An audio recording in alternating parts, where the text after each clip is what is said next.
Hello students, previous lecture में हम लोगों ने वर्क इन आइसोथर्मल प्रोसेस देखा था। वर्क इन आइसोथर्मल प्रोसेस में बच्चों हम लोगों ने ये भी देखा कि इसका बॉयल्स लॉ से क्या रिलेशन है, और साथ में हम लोगों ने क्योंकि आइडियल गैस ली थी तो PV is equal to nRT equation का इस्तेमाल किया था। उसमें हम लोगों ने रिवर्सिबल प्रोसेस देखा था। आइसोथर्मल एक्सपेंशन में रिवर्सिबल प्रोसेस देखा था। अगर हम लोग इरिवर्सिबल प्रोसेस देखें तो क्या होगा, तो हेडिंग लगाइए बच्चों, इरिवर्सिबल आइसोथर्मल प्रोसेस।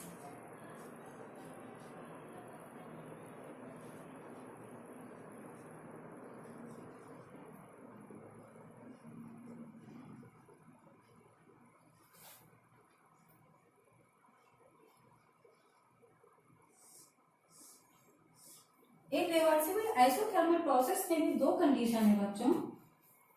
एक्सपेंशन लिख लेते हैं, एक्सपेंशन।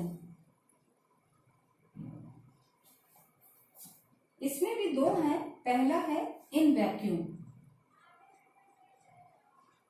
अगर प्रोसेस वैक्यूम में हो रहा हो तो वैक्यूम में होगा तो मतलब उसमें फ्री एक्सपेंशन होगा। भाई एक निश्चित तो दिया नहीं है, जैसे हम लोग क्या करते हैं कि एक कंटेनर ले लिया और उसमें इतना वॉल्यूम था, यहाँ पिस्टन लगा दिया और ये इससे यहाँ से यहाँ एक्सपेंड किया। अब हमने वैक्यूम में ले लिया तो उसमें कोई सीमाएं तो है नहीं, कितना वॉल्यूम एक्सपेंड करा कितना नहीं किया। तो वो क्योंकि वैक्यूम में लिया हुआ तो ये लिमिटलेस है, फ्री एक्सपेंशन है, कितनी भी दूर तक ये जा सकता है। तो यहाँ पर अगर हम फॉर्मूला लगाएं, अगर हम यूज करें, क्योंकि फ्री एक्सपेंशन हो रहा है यहाँ पे, तो यहाँ पे क्या होगा, पी एक्सटर्नल क्या हो जाएगा आपका, इज इक्वल टू 0, क्योंकि एक्सपेंशन होता ही जा रहा है। इसका मतलब बाहरी दबाव बिल्कुल है ही नहीं। इंटरनली गैस से तो प्रेशर पड़ रहा है, बाहर से प्रेशर है ही नहीं, तो पी एक्सटर्नल क्या हो जाएगा, 0 हो जाएगा। तो वर्क भी हमारा क्या हो जाएगा, 0 हो जाएगा। अगर हम ये कंडीशन लेते हैं फ्री एक्सपेंशन, तो पी एक्सटर्नल भी 0 है तो वर्क भी हमारा 0 हो जाएगा। दूसरी कंडीशन अगर हम लें, दूसरी कंडीशन लें very very small then P gas. पहले तो हमने ले लिया फ्री एक्सपेंशन जहां पी एक्सटर्नल 0 है, उसमें है ही नहीं, बाहरी दबाव है ही नहीं, एक्सपेंड करती जा रही गैस का प्रेशर इतना ज्यादा। अब यहाँ पे क्या है, बहुत ज्यादा कम हो, जो गैस का इंटरनल प्रेशर है वो बहुत ज्यादा हो और एक्सटर्नल प्रेशर बहुत कम हो, तब क्या होगा, तब हम इसी फॉर्मूले को इस्तेमाल करेंगे, क्योंकि इसमें कोई भी इतना कम है कि इसको हम बिल्कुल ना के बराबर मान सकते हैं, फिक्स मान सकते हैं, इतना मान सकते हैं, जिसको इसी फॉर्मूले का इस्तेमाल करेंगे और इसको बोलते हैं हम लोग इंटरमीडिएट एक्सपेंशन,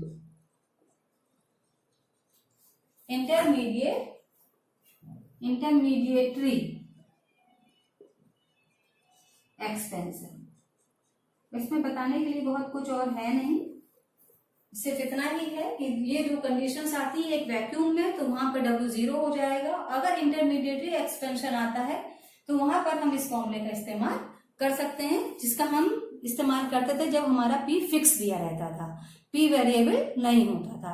तो ये रिवर्सिबल प्रोसेस है, स्पॉन्टेनियस होगा, अचानक होगा, बहुत तेजी से होगा, तो वहां पर आप प्रेशर एक्सचेंज का इतना ज्यादा टाइम भी नहीं मिलेगा। जो स्लो प्रोसेस होता है तो वहां पे टाइम मिलता है, यहाँ पे टाइम भी नहीं मिलेगा, स्पॉन्टेनियस प्रोसेस होगा। तो यहाँ पे ये दो कंडीशन है।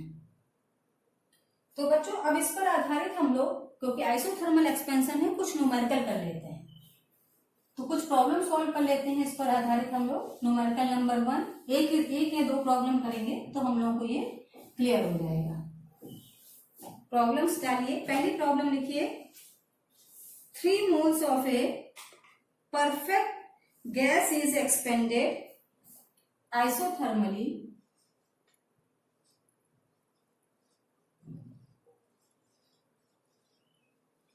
three moles of a gas is expanded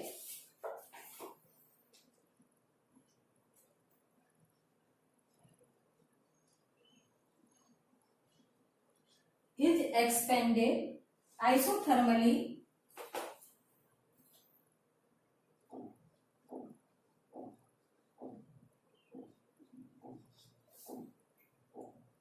and reversibly condition दे दी है कि आइसोथर्मल है और रिवर्सिबल भी है साथ में, ठीक है ना, क्योंकि यहाँ पे दो प्रोसेस है, इरिवर्सिबल भी हो सकता था और रिवर्सिबल भी, तो आइसोथर्मल है और रिवर्सिबल भी है।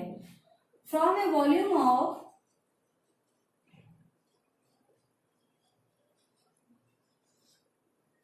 1 लीटर टू 10 लीटर, मतलब चेंज इन वॉल्यूम डेल्टा भी दे दिया, 1 लीटर से 10 लीटर है, और टेम्परेचर दिया हुआ है एट 27 डिग्री सेंटीग्रेड। टेम्परेचर भी दे दिया गया है, हमें आरटी वाला फॉर्मूला लगाना होगा, कैलकुलेट द वर्क W, हमको W यहाँ पर कैलकुलेट करना है। तो बच्चों हमारे पास फॉर्मूला है W is equal to nRT log, volume दिया हुआ है तो V2 से ऑन V, ठीक, और log बेस E। अगर हम इसको log बेस 10 में लिखें तो कैसे लिखेंगे, 2.303 nRT log base 10 V2 upon V1। इसी में आपको वैल्यू पुटअप करनी है, सारी वैल्यू आप रख दीजिए। 2.303 n की वैल्यू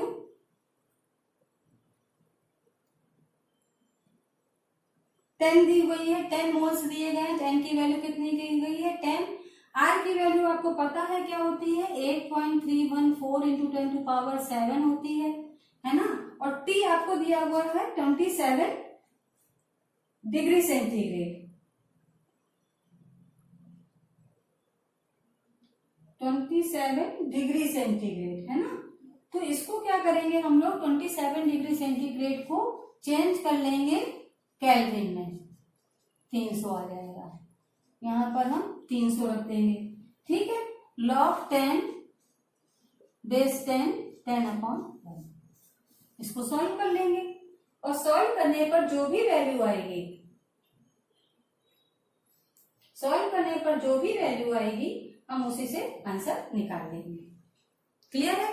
अब इसको पूरा आप सॉल्व कर लीजिए, सॉल्व करने पर जो भी वैल्यू आए वही आपका आंसर होगा। Solve and get answer, clear है। नेक्स्ट एक क्वेश्चन और कर लीजिए कि वैल्यू किस तरह से रखते हैं, क्योंकि W मैक्सिमम आपको निकालना है या जो भी निकालना है, फॉर्मूले आपको यही यूज करने होंगे इसमें। तो एक और क्वेश्चन कर लीजिए बच्चों, मेथड आपको समझ में आना चाहिए, आर की वैल्यू आपको याद होनी चाहिए, ये सारी चीजें आपको, वैसे अधिकतर आर की वैल्यू दी रहती है एग्जाम टाइम में, ऐसी कोई प्रॉब्लम नहीं है, अधिकतर वो वैल्यू सारी देते हैं आपको। नेक्स्ट है calculate the maximum work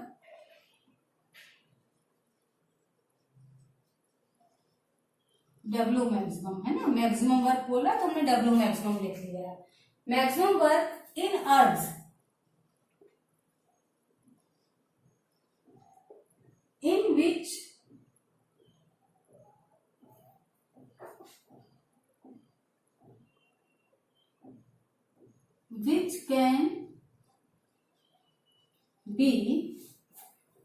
can be obtained by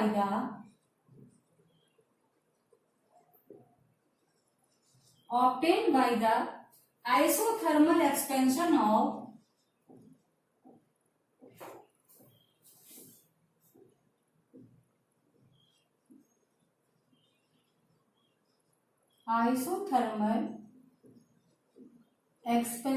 of the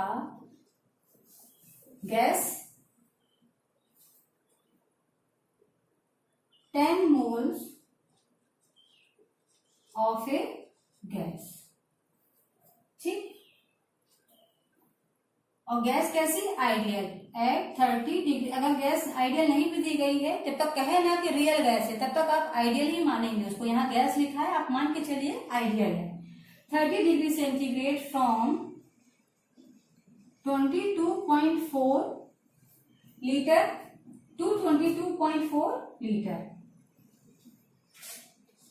to 22.4 litre, मतलब इतने से उतना ही चेंज हो रहा है। 2.24 लीटर से 22.4 लीटर चेंज हो गया। क्वेश्चन को आसान बना दिया। तो हमारे पास फॉर्मूला तो वही, सिर्फ पॉइंट का अंतर आएगा तो आसानी से सॉल्व कर पाएंगे। तो क्वेश्चन भी आसान बना दिया उन्होंने। NRT log base 10 V2 upon V1। फॉर्मूले पे वैल्यू रखनी है और आंसर आपको मिल जाना है। 2.303 10 मोल दिया गया है। 10 मोल्स ऑफ गैस। आर की वैल्यू 8.314 इंटू 10⁻7 अर्ग्स। टेम्परेचर आपको 30 दिया गया हुआ है, 273 प्लस 30 है ना 303 into log base 10 V2 22.4 upon 2.24। अब इसको सॉल्व कर लीजिए भाई, अंदर ही अंदर इसको सॉल्व कर लीजिएगा। ये 0 बढ़ेगा ऊपर, है ना, और इसको सॉल्व करके आप इसका आंसर आसानी से निकाल सकते हैं। तो इस प्रकार के प्रश्न बच्चों आइसोथर्मल एक्सपेंशन में इस प्रकार के प्रश्न पूछे जा सकते हैं। तो इनको सॉल्व करने का यही तरीका है कि आपको इनके फॉर्मूले याद होने चाहिए। हो सकता है कभी कभी आपको वॉल्यूम की जगह प्रेशर दे दे तो आप फॉर्मूला P1 अपॉन P2 लगा लोगे। तब आप फॉर्मूला क्या लगा, अगर इसकी जगह प्रेशर दिया होता चेंज इन प्रेशर में, तो आप वॉल्यूम की जगह क्या करते, P1 अपॉन P2 लगा लेते। क्यों? क्योंकि हमारे पास फॉर्मूला है P1 V1 is equal to P2 V2। अगर बाई चांस कभी ऐसा हो तो T की वैल्यू ना दी होती तो आप क्या करते, अगर T की वैल्यू ना दी गई होती तो आप क्या करते, यहाँ पर P1 V1 log 10। अगर भी ये वॉल्यूम दिया गया है तो ठीक है, नहीं दिया गया है प्रेशर जिसके टर्म में दिया गया उसको यहाँ पर आप रख लेते हैं। ठीक, इस प्रकार से इस फॉर्मूले का इस्तेमाल हम लोग कर सकते हैं न्यूमेरिकल को सॉल्व करने में। तो नेक्स्ट टाइम पे बच्चों हम लोग मिलेंगे एडियाबैटिक एक्सपेंशन में जब होता है तब वर्क डन कैसा होता है उसकी स्टडी करेंगे। तब तक घर पे रहिए, सुरक्षित रहिए और पढ़ाई करते रहिए। Have a nice day.